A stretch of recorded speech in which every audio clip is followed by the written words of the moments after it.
Hey YouTube, Mr. Pool here.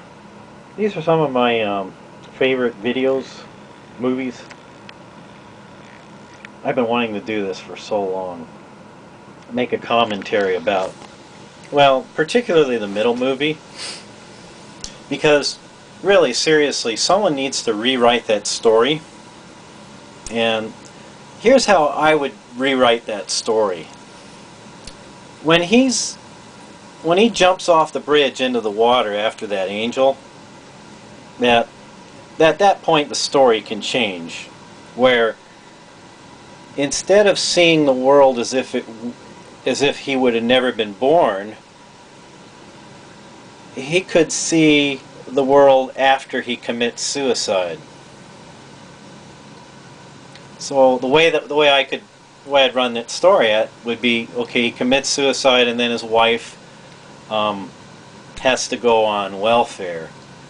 And so the wife goes on welfare, and then she becomes an alcoholic and a prostitute, and the kids are taken away from her and put into foster homes.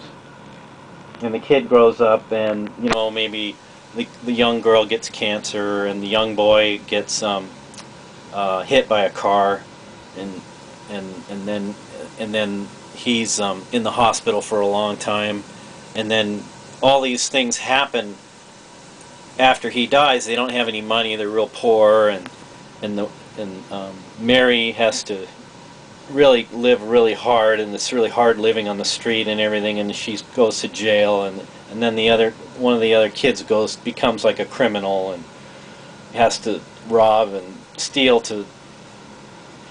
and they're really poor and everything. And then the angel will bring him back to the present, as if he were just a really drunk and passed out and had this really whacked dream of him, what the world would have been like if he had committed suicide. And then he's real grateful and happy, and then the movie cuts into the present, where in the way the movie is now, where all his friends gather around, help him out, and bring money and help him. They find out he's in trouble because he's done so many good things to help people in the community, that all these people that he helped in the past are coming back now to pay him back, to help him out through his financial problem of losing the money.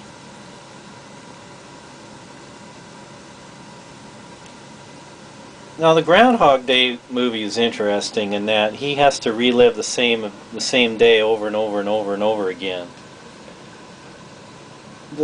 The part of the movie I thought was interesting is he remembers the day to the next day. He actually can take what he learned, what happened to him in one day, and then wake up and remember what he did the last day.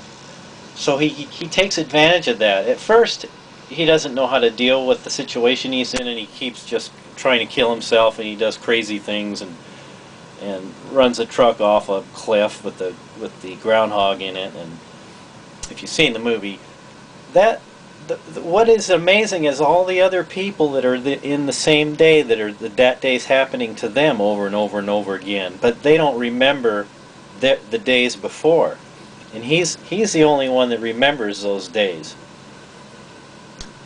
Now, it could have been in that movie, it would have made it, I think, a lot more interesting if he would have been like a scientist working on an experiment, and something went wrong, and it actually made everyone else remember the day before also. So instead of just him alone recalling the past days that he's been around, all the other people are remembering things that happened also.